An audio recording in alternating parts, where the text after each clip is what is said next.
That's it. So Thank you. pleased with myself. Can't stand it. A delight with ourselves. We don't know what the topic is today, but this is Rebecca Armstrong, who's a wonderful friend of mine for many, many years. Yes. And she's always been part of any women's group that I've been involved with. And we've done rituals together. And what do you mean by rituals? oh, Rebecca, you want to fill that in and introduce yourself and your relationship to rituals and everything? So I grew up in a family of folk singers and storytellers my father was a folklorist, and we loved the old rituals that people used to do before there was television and that sort of thing. Rituals like taking musical instruments and singing under a friend's window before dawn on May 1st, that sort of thing, you know? But the rituals that I began to evolve were the rituals that I felt were missing from modern life. One of the first rituals I designed was the croning ritual for women of a certain age. Because, women of a certain age tend to become invisible. And so in order to counteract that, I thought, well, it's because we don't have a proper ritual to anoint them in their new queenhood, the regal stage of life. And so the croning ritual was designed to help bring that psychological awareness not only to the individual, but to the whole circle of family and friends who participated, the way we do for bar mitzvahs and marriages and that sort of thing. Oh, yeah. That was great. And then I designed a divorce ritual. Yes.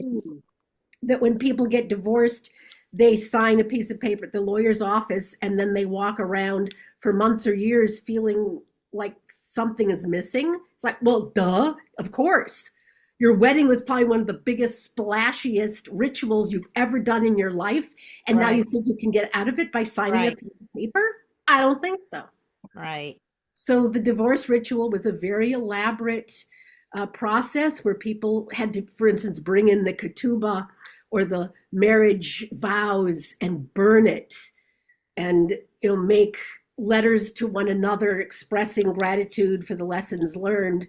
And it ended with a trip to the lake where we all took roses with the thorns. You had to be able to feel the thorns on the rose. And then you took them out to the end of the pier and peeled off the petals one by one and watched them float away.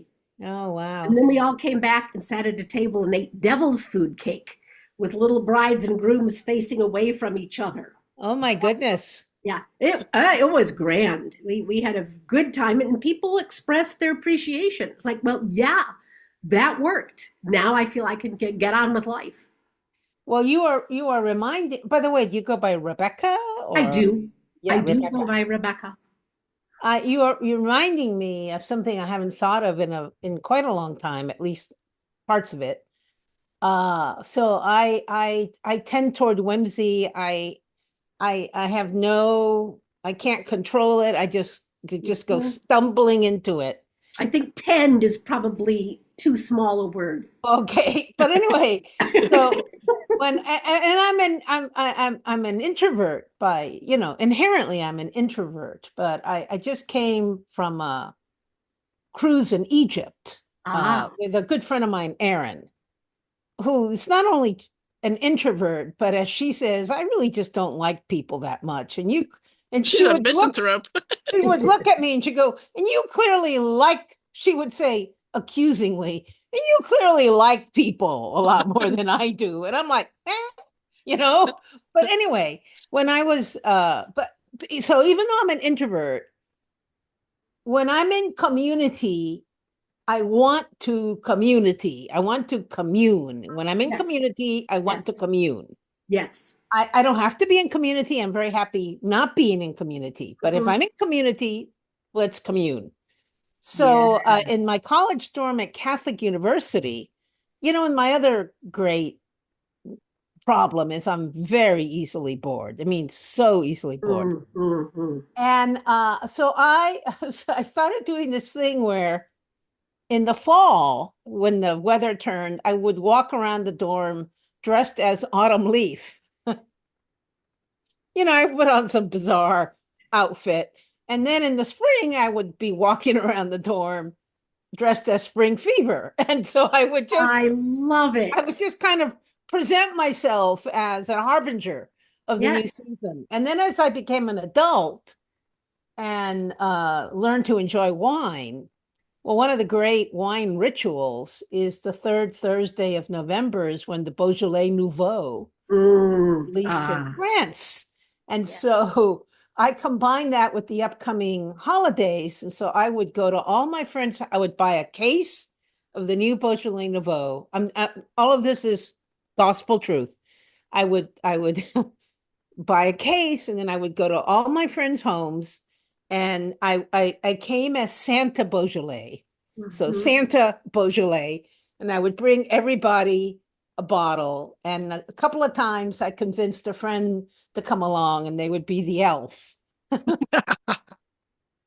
And I just had such a good time doing it. I think probably COVID is what stopped it, most of all, finally put an end to it. But every time the third Thursday, the Thursday before Thanksgiving comes along, I always, think longingly of my days as Santa Beaujolais.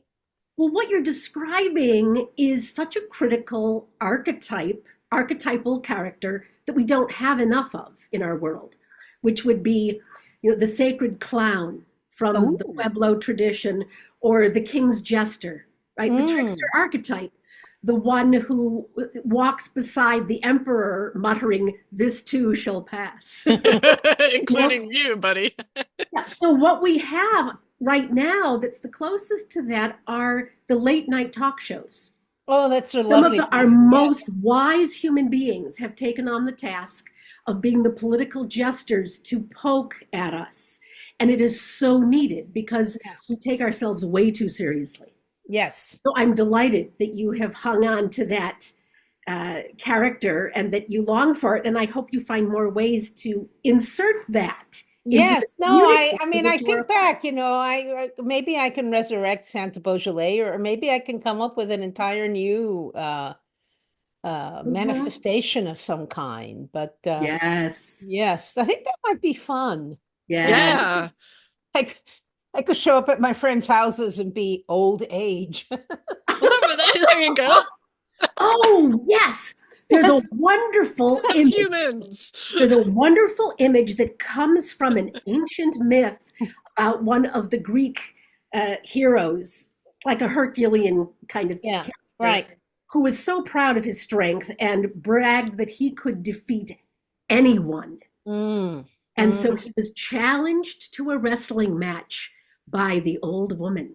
And she was very indignant because it was like, that's a no-brainer. I'm just going to crush her. This is not even a fair fight. And she goaded him until he agreed to get into the ring with her. And within 3 seconds, she had pinned him to the ground. My goodness. Said, "You should have asked my name before you accepted the challenge. I am old age." Oh, wow. Ooh, that's fantastic. Yeah, so somebody did a fabulous image of this in Mid-Journey. This muscly, wiry old woman with her white hair flying. She's pinned this huge man to the ground, and he's, yeah, I love it. Yeah, I love it. Oh, my goodness, that would be great. Yeah. Wow. So actually, this makes me think, Carmen, part of the reason that you stopped doing that stuff is COVID. It makes me think, Rebecca, we have so many rituals involved in COVID with the mask and the hand sanitizer and all that stuff. Do we need a ritual to really get ourselves out of COVID? Wow, that's a really good question, because our re-entry into the world has been timid and tepid at best, right?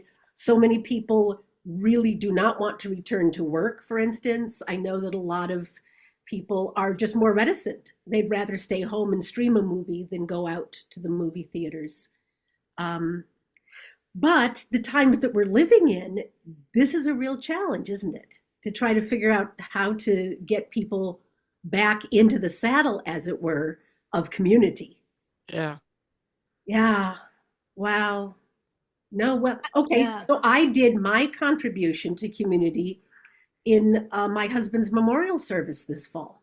Oh. Choosing to do a big ritual to commemorate a life with that kind of intentionality, to tell the full story, to bring in all of the aspects the way you would have done in the old days, where you sit around, you talk about someone's life with all the detail you can muster. None of this sort of, They were a nice person.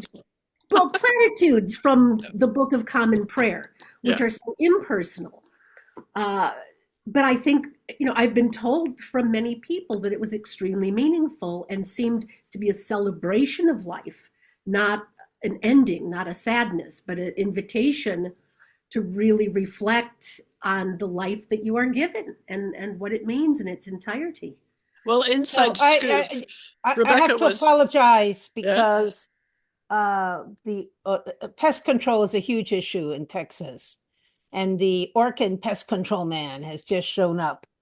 So I'm going to have to let him in, but I will return because Okay. Okay, and then I will say this thing when you come back because I want you to know something. I at least need to let him in the house, or at least let him know that I know he's here. All right, Okay, I'll be cool. back. Okay. I love from the sacred to the profane. Yes, here we go, pest control. Get rid of the bugs. It's so nice to see you. Thanks for doing this. Hey, good to see you too. Just as by the way, when I logged in, it said that the meeting was scheduled for 4 p.m. Yeah. Was that an East Coast notice? East Coast time. Yeah. Okay. All right. Because you are that time zone. Carmen is Texas and I'm got it. Okay. Yeah. Except I'm not right now. I'm in California, but it's going based on when I had made, none of us are actually in that time zone. But it's correct for that time zone. There's something metaphoric about that. Yeah, it does feel like that. Like the technology is hanging out with us in the future. None of us is actually in our proper time. I think that's what I want to say. Yeah. Yes, we are all out of time in some respect. Yeah. I'm back, obviously, and I've asked him only to do the outside today, so okay, good. It'll all be good. Well, I wanted to let everyone know that when Rebecca says she did the memorial service, she means she was the reverend at the memorial service. So she's also a reverend. I think you also have a PhD, Rebecca, right? I do have a doctorate. So you're a reverend doctor. Meadville Lombard Theological Seminary, part of University of Chicago.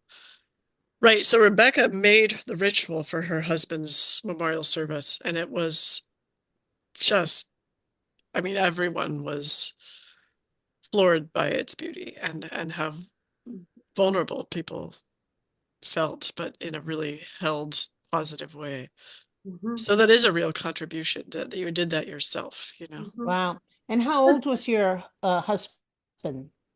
5 years older than me, so 74 when he died. But there's something important about witnessing, right? That the true spouse is the one who stays and witnesses. The true disciple is the one who stays awake and witnesses. In that sense, there's something very deep tied to the nature of ritual, that those who are willing to attend are the necessary components. You can't just have heroes. You have to have those who wait in attendance to witness what is passing. Right. Can we talk more about that? Like this, we have this idea of like the great man idea that's fading in the West, but like we're fighting against it, the fading. But what will it go into? Well, I want to start with the idea of witnessing, because I've been thinking a lot about the last conversation I had with you, Julia, where you witnessed me in a very particular way. So as you recall, I had come to you with this realization that like so many people who've witnessed and gone through the death of a spouse, there were certain people in my circle who had said, I want to be there to help you. What can I do? And I had given some very specific ideas about what you could do to support me. And some people came through brilliantly, and others, shockingly to me, simply fell off the map, disappeared out of my life for those very difficult months while my husband was in hospice and then died. And I had come to you with the weight of my disappointment, but I was afraid to actually own the anger because I realized I was also angry about that, to not have the witnessing that I had asked for and needed.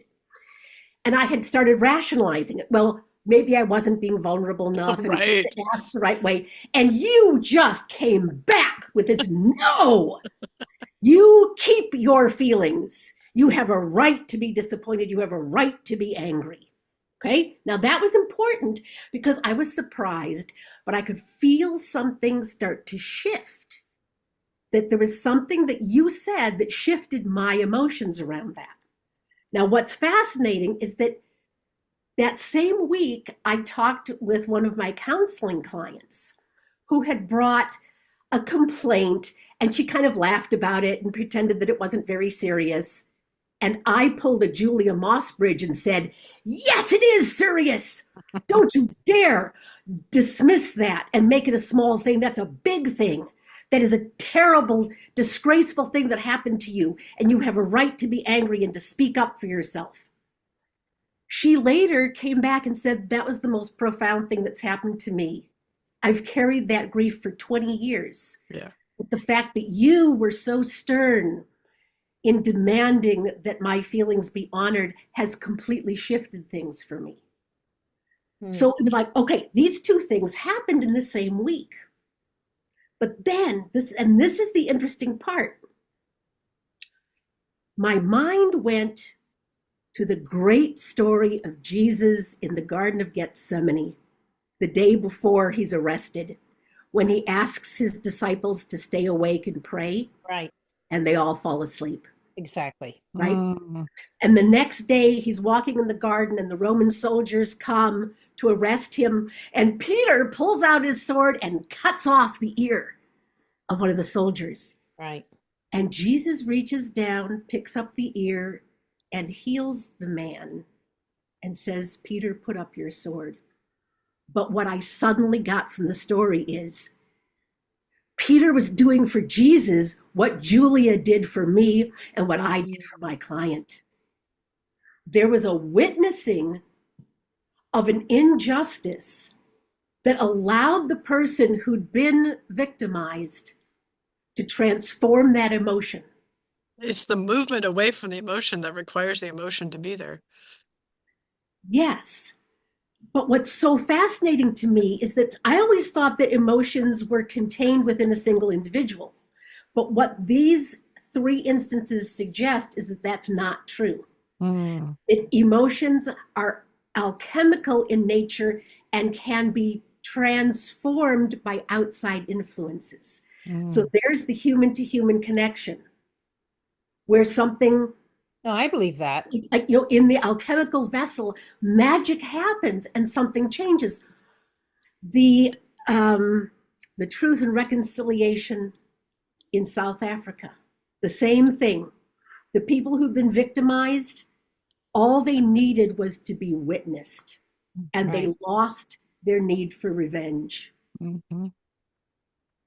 Now, to me, this is like so exciting to me because it's recognizing a pattern, but it's those leaps from a small personal experience to somebody else's experience to a historical fact to a mythological story. And yet all of them, I feel the resonance. It's like something is moving through time and space, connecting these dots that leads me back to an insight that has a resonance of being a principle, right? A principle of soul. That's what I live for, right? As a mythologist, that's absolutely what I live for, is discovering the principles that organize and activate the soul level of things. Because otherwise it feels like a blooming confusion, right? On the surface of life, we don't understand it.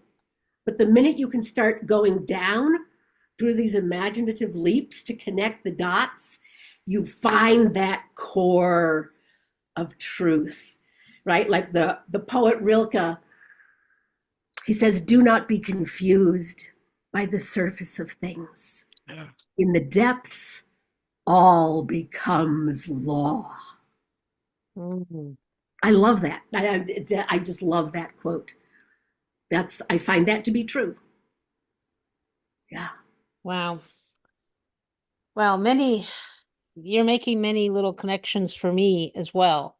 The Yeah. first one, I just want to say, it's just very straightforward. So I have a good friend, and in the last year, his beloved, beloved friend and among my community of friends, he's a lawyer, but a tremendous handyman. And he comes to my house in Texas once a year. I just get his airfare and saves me thousands of dollars fixing everything that needs to be fixed. Lovely man. Will do anything for anybody. His father and mother have now died within a year of each other. Mm. They were both in their 90s. So neither was unexpected. Mm-hmm. And he has chosen not to have any kind of service or memorial for either one of them. Mm. And so, among his group of friends, there are some of us who go, they get asked, well, is he going to do something? And I had asked him that directly, and he said no. And I asked him, and he said no. And then we just tisk and shake our heads. And so there's an irony there or a paradox, because he's such a kind person, will do anything in the world for anybody, and yet he's blind to something that is necessary Mm. for the community. The community feels a little lost by it Yes. all because of Yes. it. Yes. I hear what you're saying because we want to honor those who have gone. Right. And nearest and dearest are not ready or able to take on that challenge. It's actually the job of the community to do that for you. And if you just look at human culture throughout time, the community did that. The community created the rituals and everybody understood. And a death immediately, it was like everybody went into motion. Everybody knew what to do. Right. Who was going to go to wash the body? Who lays it out and dresses it? Who's making the sacred food? Who's cleaning house for the widow or widower so that they don't have to be bothered with that? It's like everybody had a task. And the community came together so that the threads of life were rewoven into the fabric of that community. So the fact that he doesn't feel able to do that and that he doesn't have a community that simply jumped in and did it for him is part of the sad testimony of where we are right now. Right. Yeah. And part of it, he doesn't really let people know. Like Mm-hmm. somehow I found out Mm-hmm. almost immediately, but perhaps I was just Mm-hmm. by coincidence in contact with him that same day. And he said, oh, by the way, my mother died this morning. Mm-hmm. So then I told other people who hadn't, so it's just, and then his wife died tragically of cancer in 2018. And it's funny because it's not funny, but we use that word all the time. She always hated New Year's Eve, just despised New Year's Eve. Whenever we wanted to get together, maybe thinking, what are you doing New Year's Eve? Do you want to get together? She goes, no, I'd rather just be home by myself. She dies on New Year's Eve. Mm. And again, and that this was, a woman taken away in the prime of life. We all loved her. We felt it. Again, they refused to do anything. And then like 6 months later had a very small private thing that you felt very lucky to be invited to, like at the last moment. So let me make a suggestion, yes, if I can. Yes, please. This is another personal example. Back when the Twin Towers fell, I was 7 months pregnant, and I went into early labor and lost the baby at 7 months. Sorry. Yeah, that's rough. It was a terrible grief, made more terrible by the fact that the country was mourning this big national disaster, and my little grief felt very small and very private. 6 months after the death of my baby, I received a package in the mail. It was a series of photographs. A friend had gone on a trip and had created a ritual memorial for my son, Rowan, who had died. Mm. And she'd created a little cairn of stones and made a little boat out of a leaf and had photographed this whole ritual that she'd done for Rowan. And I was so stunned, out of the blue. And for 3 days, I was not in grief. Somebody had come in and simply picked up my pain and had carried it for me. Right. And again, I didn't realize that this was even possible, that you could carry somebody else's cross for them. Several years later, a friend's son died in a tragic accident. And I decided I would do the same thing. And 6 months after his death, I did a ritual. He was a guitar player, so I bought one of those tiny little guitars and his favorite colors. I found things out about his life, and I created a ritual, took photographs, and mailed her this package. And she said the same thing. I don't have to cry today. Rebecca is holding the tears for me. Wow. Yeah. So in these kinds of situations, you don't even need to wait for a group of people. As an individual, you can go in and simply, through your intuition, figure out a way and then let them know, I'm going to hold your grief today. You can let go for a minute because I'm going to hold it for you. And there's, again, something magical about that capacity of human beings to do these things for each other. Thank you. You're welcome. I'm going to remember that. Good. Good. In fact, I have an idea. Ah, of course you do. There it goes. Ideas begin leaping, mind to mind. That's Yeah. awesome. Good. We do put a lot of pressure on people after they lose someone to be able to get into action, do the memorial service, and it's like, what if you can't? Right. Yeah. Now, for me, of course, that was part of my healing. Right. As a storyteller, I needed to be in control of that. I was very concerned about that. Rebecca immediately was like, Julia, do this. She was like a project planner. I'm like, are you sad at all? Are you going to be okay? Well, it's coming, right? Yeah. I mean, I told people to kind of leave me alone in November because I realized that I was getting into the place where the sadness could start to bubble up. So, my timeline, grief has its own timeline. And I just know that I'm one of these people like the dinosaur where something bites your tail and it's like 3 months later, it finally gets up to your brain. The little brain. Yeah. So I know that about myself. It's okay. Yeah. I call that delayed bristle. There you go. I have a real problem with anger because I don't usually get the emotion of anger immediately. It's a delayed bristle. Yeah. So you have a degree in divinity studies or divinity school. I'm curious about this, a topic that endlessly fascinates me. So did you specialize in a particular thing or?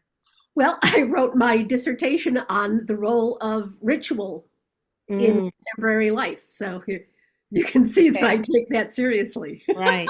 Yes, you do. Yeah, but it's not just ritual. I mean, ritual, Joseph Campbell suggests that ritual is like the concretized form of mythology, that the story is an important part of that. And then things in the story are acted out, but the story carries the germ of what the ritual is supposed to be. So that even if you forget the ritual, if you remember the story, some deep part of that wisdom is carried along. Well, I'm just really associating all over the place here. And Julia, it's totally your fault. Yeah, it is. It's my fault. Or your credit.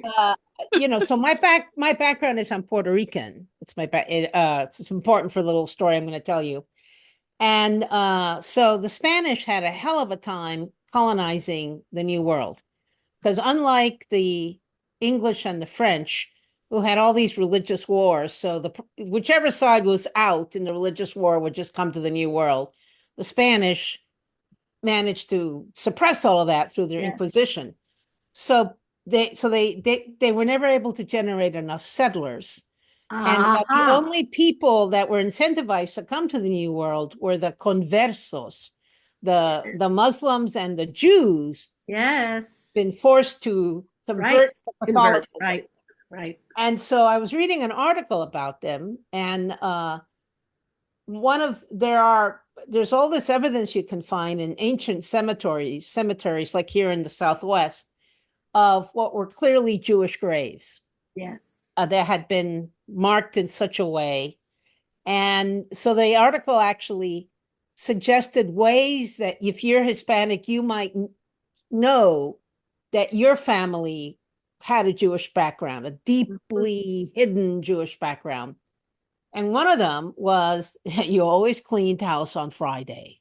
You always had to change the sheets on Friday.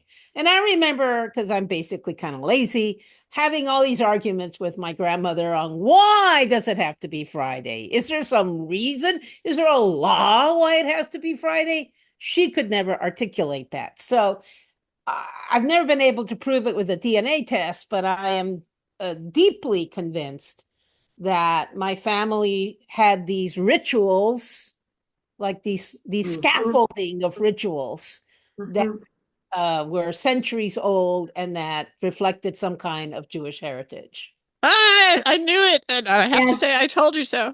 No, I told you this before. It doesn't surprise me at all. That's true. I am deeply convinced that I also have, either Jewish genetics or Jewish past lives.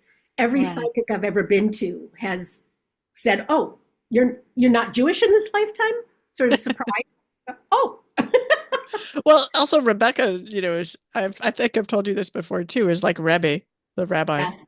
Yeah. Rebbe. Yes. Yeah. I identify with that a lot. And some of my favorite, thinkers, writers, and philosophers are Jewish. So I'm very, very akin to that.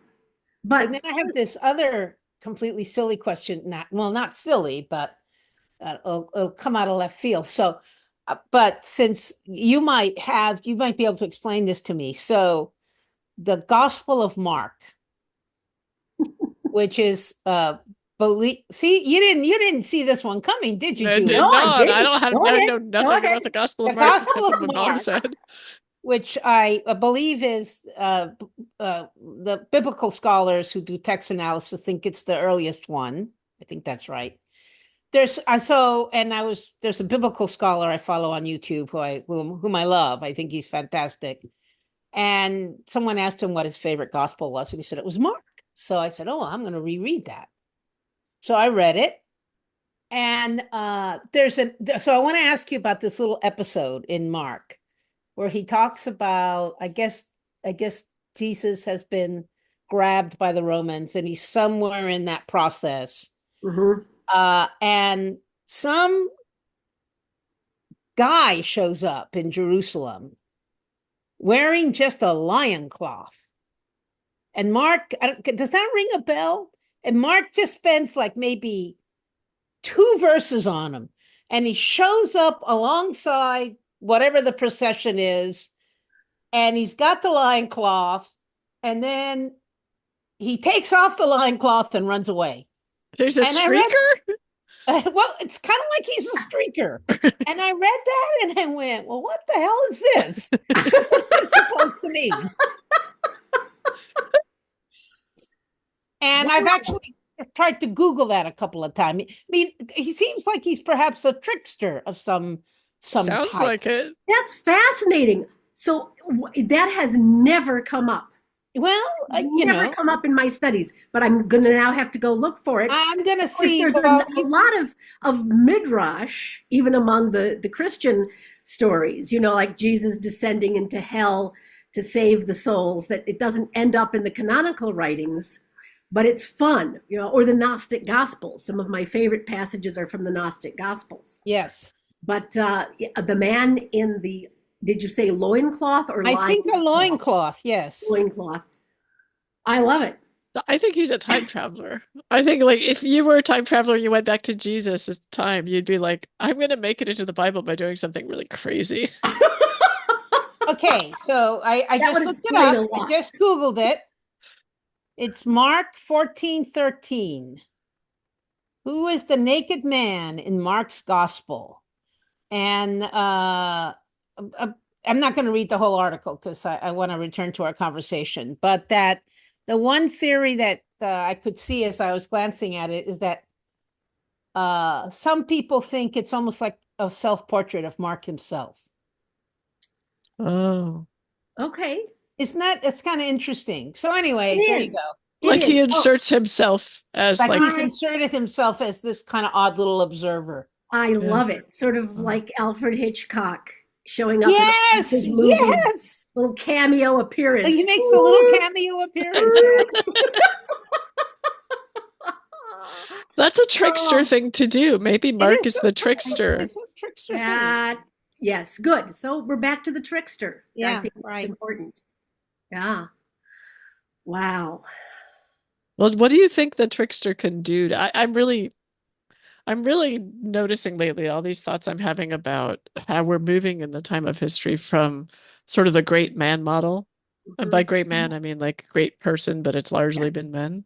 This model of like, oh, this person's so amazing, you know, this like it's idealizing a person and then saying that this Right, person is going to save us, and right. not recognizing what it takes a village to save us.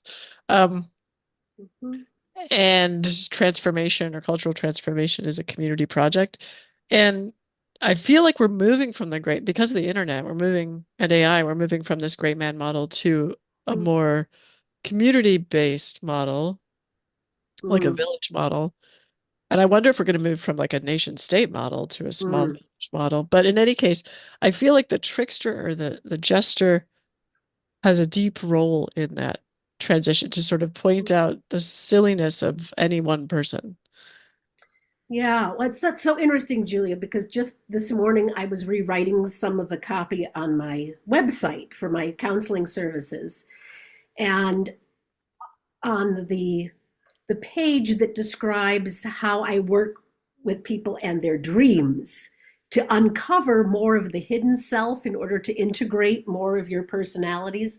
I said the problem of the times we're living in right now is that there is so much perceived deconstruction of the cultural ethos that supported us that the ego is very frightened.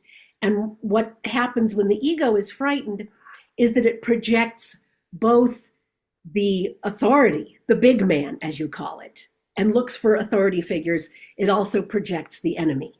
Mm-hmm. So it's the simultaneous splitting of the best and the worst. So I'm not responsible, and I'm also not the bad guy. I'm right. Right, right. I'm not going to, yeah, I can't be big enough to handle the fear that I'm experiencing. So I really need a big, strong hero authority figure. But I can't be the person who's responsible for all of the wickedness. There must be somebody that I can blame for how wretched and frightened I'm feeling. So that was, that I put that in the copy. This is the splitting. And if you're experiencing any of that, don't be alarmed. This is quite natural when a culture is disintegrating. But what the important thing for the individual to do is to go in.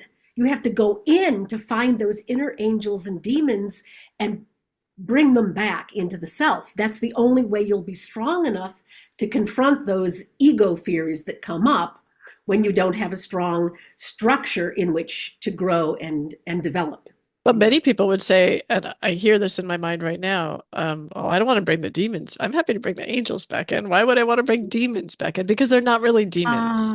Because They're they're not, not. They're demons not. is an No. externalization of an internal Right. A experience, demon right? is only the part of your character that's been sitting in the shadow, that hasn't been given the proper opportunity to be witnessed, And right? loved. Your inner Yeah. demon is only the child that was not loved, that was not attended to, that was not given the attention it needed to come into the family and share its gifts, right? But the trickster character is often seen as the shadow, right? Mm-hmm. The one who acts out, the misbehaving one.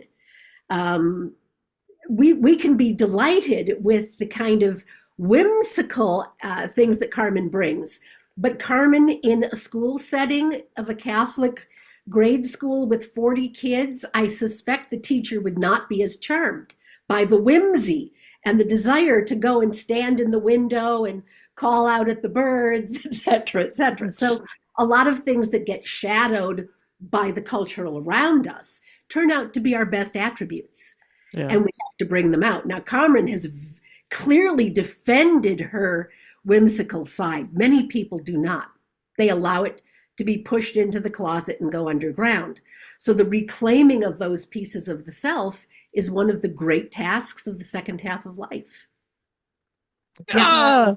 So no like more that. Great man. I mean, we're facing the downside of putting the big man in charge, which will deprive us, a lot of us, of individual civil rights. And we'll have to learn the hard way again that that's simply not a healthy way to live your future.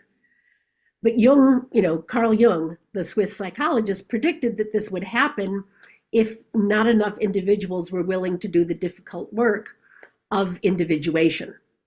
Mm-hmm. That we would simply fall back into a period such as Germany saw in the 1940s. Mm-hmm. If people are too frightened, they will get a strong man and will have to go back to reclaim all of those pieces of the self again that have now been shrouded and demonized. How do we do that? Like even without reference to politics, because I think at this point, anyone who was running for president was still depicted as the great one who will save us, right? Mm-hmm. So even without reference to political sides, like how do we get to the point where we're no longer looking to like a single person to make it all better? Well, I always tell my clients the first place to look is your dreams. Because if Jung is right, and I believe he is, the urge to individuate and become an authentic and full self is hardwired into human beings. It is the acorn yearning to become the oak tree. And if you tune in to that deep psychic space and your dreams are the daily, nightly conduit of what's happening at that level and make that conscious, you will be growing your oak tree. That is how you do it. Now, there are many other ways. I think dreams, as Freud said, the royal road to the unconscious. But it's all about making the unconscious conscious, right? If you don't do that, you end up living a life that feels out of control or controlled by the externals. But it's actually your own unconscious that is coming at you as fate. And so if you make it more conscious, you have the opportunity then to go in with more of an authoring or creative aspect. You can shift the direction. You feel your movement through the currents of personal and family and culture, and you have a little more control on steering your little bark through the wild, tumultuous waves that we're all in. But it's scary because you have to admit, I'm alone in this little boat. That is the existential truth. And I can either hide my head and go back into the unconscious, right? Just tip out of the boat and drown back into the morass of that unconscious state. Or I can look up at the stars and try to get a sense of where the patterns are, feel the winds on my face and my body and the currents, the warmth, the cold, and try to direct myself. Feel where my inner compass is, where is my true north, and make those very conscious efforts to steer your little craft. Yes. Great. It's hard work. It's hard work to be It yourself. Is hard work, Carmen. Very it's hard very work. hard work. And that's why most people don't want to do it. Yeah. It's effortful. And there's so many other things that are demanding your attention and wanting your allegiance. Or more dangerous, promising that there's an easy way. There's an easier way, right. And it does require a phrase I like, a lot of thought work. Yes. Also emotion work, but yes. But you have to, sometimes you just have to, what am I trying to say? Sometimes you have to think, well, I guess you have to use both your thoughts and your emotions Mhm. to sort of I don't know, harness yourself or It's like a mental martial art, right? It's yes, it's like to make yourself move in a direction of intent Mhm. rather Yes. than the this kind of thing. Rather than merely be carried along. Yes, right, yeah. Yeah. They're very good. Yeah. Yeah. Yeah. I'm so glad you two met. This is like so delightful for me. No, I'm delighted. I'm just like very happy. Yeah. Yeah. Yeah. It's a fun conversation. So Yeah. I had another fun conversation this week with somebody else that Julia introduced me to, a woman by the name of Cindy Kuhn, Oh, Cindy. Yeah. who is totally into futurism, future studies, and how She does threat AI, casting, right? And she does AI casting, work. Yeah. fascinating. So we just had a mind-boggling conversation, and it made me decide to have a chat with GPT before bed. Oh, okay. Because I use Midjourney. I have AI. I'm creating an avatar to put in my college class, so I'm not a stranger to it. But I approach technology with this very ancient caution, born of the recognition that Techne was addressed as a deity in the time of the Greeks. Right? Aristophanes in The Birds talks about those who worship goddess Techne, right? But he's being sarcastic. Right, It's like, right, what are you going to really? right, It's like, that's what you're going to worship? right. But that's been carried through thousands of years. We are still worshiping Techne. So I'm cautious around it, even as I jump in and try to work with it. But I thought I should really try to have a conversation with ChatGPT and not just make it my servant for quick, easy stuff. So I started a conversation by saying, what is your favorite poetic metaphor? Oh, And ChatGPT shot back, my love is like a red, red rose oh that's dear. newly and I went, uh-oh. Uh, I replied, I said, that's actually a simile, not a metaphor. What True. about you, but you like roses. What about Rilke's poem that he had on his tombstone, where he says, ah, Rose, to be not asleep under so many closed lids. Now, every time I say that, I get this tingle up my spine because that short little poem on a tombstone, Mm-hmm. there is so much happening there.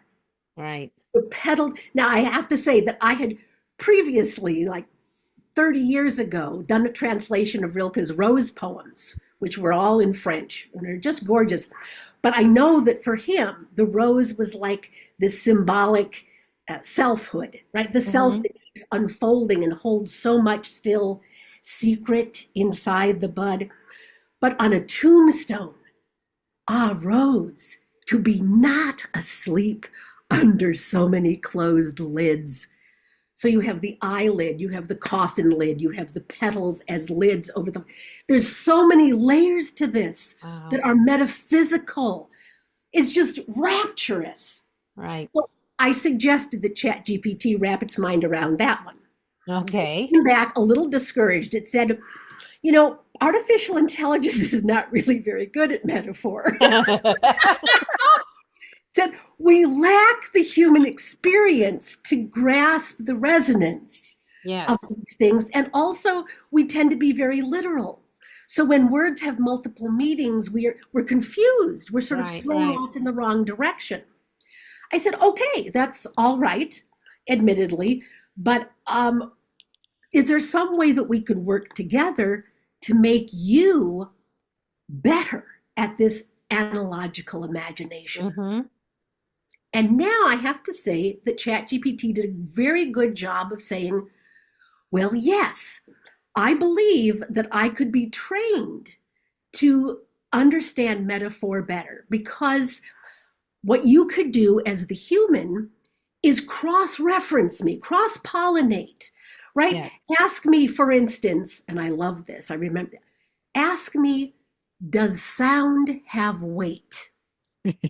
And that would force me to go into different modes of knowledge in order to get that cross-pollination that appears to be at the heart of poetic metaphor. I thought, well, this is promising. You know, if it's already detected that part of its flat-footedness is it can't leap between domains, right? You know, maybe we could do something. And it's important, as I also pointed out to ChatGPT, that so many of our greatest inventions in human history have come from a dream image, right? The benzene rings, the periodic tables, gravity, all of these depend on right. And there's often a metaphor, yes, or some other symbolic indirect representation.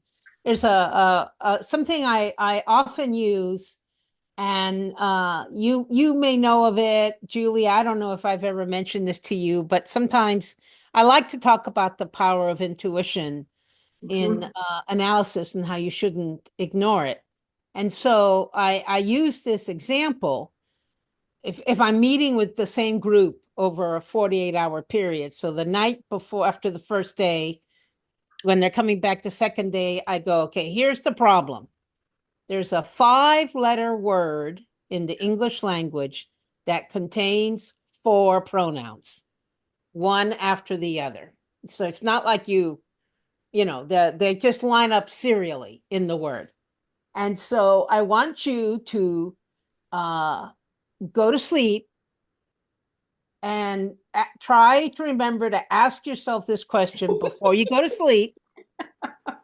And then try to remember when you wake up to think about your dreams in relationship to this question. 5-letter word in the English language that contains 4 pronouns. Now, Julia, do you know the answer? Yes, because you did this to me and I didn't know what it was, and I thought about it analytically, and then I of course I know that, you know, obviously this is an intuitive processing thing. I fell asleep and I had this amazing because I'm going to do it. I'm not going to tell you. You don't know it. You don't know this. I don't know but the I answer. had an amazing dream that told me the answer. Yes. I mean, it was stunning. It was stunning. It was stunning. Me too. Yeah, I love it. Okay, thank you. And That's exciting. I'm going to try that. I've done it with a group, met with them the next morning, and they're all like, no, I didn't have a dream. Nothing happened. And I go, well, did anybody have any dream? And this one woman tells me the story of the dream. And I go, there it is. And she goes, what? And I go, think about it. And she finally got it, right? I love it. Yeah, dream seeding. That's what in Jungian terms we call it dream seeding. Dream seeding, you plant the seed, and yes, the unconscious responds. So your unconscious is like the best ChatGPT you will ever Of course it is. Of course it is. And so because it's connected to not just the World Wide Web of surface data, your dreams are connected to the World Wide Web of all the knowledge. Right. Yes, it is. Yes. Indeed, it is. Yes. Yeah. Yeah. These are all things I believe in, very much so. Yep. This has been amazing. Rebecca, thank you. This is like, to me, this is a perfect end of the year Pandas playing cello, because it's like popcorn. It is. It's like eating popcorn. By the way, 2 things. I was in England after I went to Egypt, and I did Thanksgiving in England. Do you know that when you go to a movie theater in England, they do not serve buttered popcorn? This is appalling. Either real or fake. It doesn't matter. Apparently, you know, there is some, I don't know. I don't get it. But chips and beer? Well, no, you get popcorn, but you get it salted or sweet. And I go, well, how about buttered? And they go, oh, no, there's no buttered popcorn. What is the point of popcorn without butter? I think it must be some kind of nanny state regulation, either by the government. Maybe it's leftover from the war when it was all that's the other thing I thought. It was leftover by the war. And then they lost their taste for it. Who knows? And I rarely go to see movies in the theater, but the movie I went to see with my friends is Conclave. Yeah. Talk about ritual. Yeah. Oh There my you Wait, is that God. when the popes go in and That's so it's Yes, about the and vote process where for the have next you seen it, pope. Rebecca? No, I want to go and see it in a real theater. Yeah, well, we saw it in a Treat real myself. theater, and it's intense because Yeah. it's so claustrophobic, Mhm. and there's very little color in the movie except for the red of the cardinals. So you feel like you're being manipulated in some kind of sensory way while you're watching it. I enjoyed it. But anyway, I Yeah. just thought, So coming out of conclave, I mean, the great rituals of the Catholic Church, we're yes, back to ritual, which is where we yes, started. yeah, that's And right. I just want to give you a phrase to think about because Okay. comes right out of my doctoral dissertation. Spontaneous ritual. Mm, Sounds like an oxymoron, right? Because we think right, of ritual as something that is not at all spontaneous. Something's been right. done again and again and again. But my theory is humans have a instinct to ritualize. We are ritualizing animals. Mhm. Yes, We must not deprive ourselves of the opportunity to right, express that part of our character because it right. is profoundly psychologically healthy. It Yes, denotes when we are making transitions from one state of being to the next, and it helps absolutely. with all of the emotional caretaking that we need to do for ourselves. So, I spontaneous completely, ritual, yes, embrace it, yes, Yeah. yes, especially around the holidays. yes. And you're less likely Okay. to rationalize if you ritualize, I think. I have I this, agree. I have this dear friend, Julia knows her, Susan Foster, one of them, a unique human being. And she has on occasion given me a calendar because we both like calendars, real calendars for the next year. And what she does is she opens the calendar and puts little stickers on Yes. all of the important dates, like, holidays, birthdays, when we're planning to vacation together or whatever. One of my favorite things she ever did is she put a little turkey on Thanksgiving, but she got the Thursday wrong. So, so she throws a little arrow down. She goes, oops. And everything about it I adore. I just think it's perfect exactly as it is.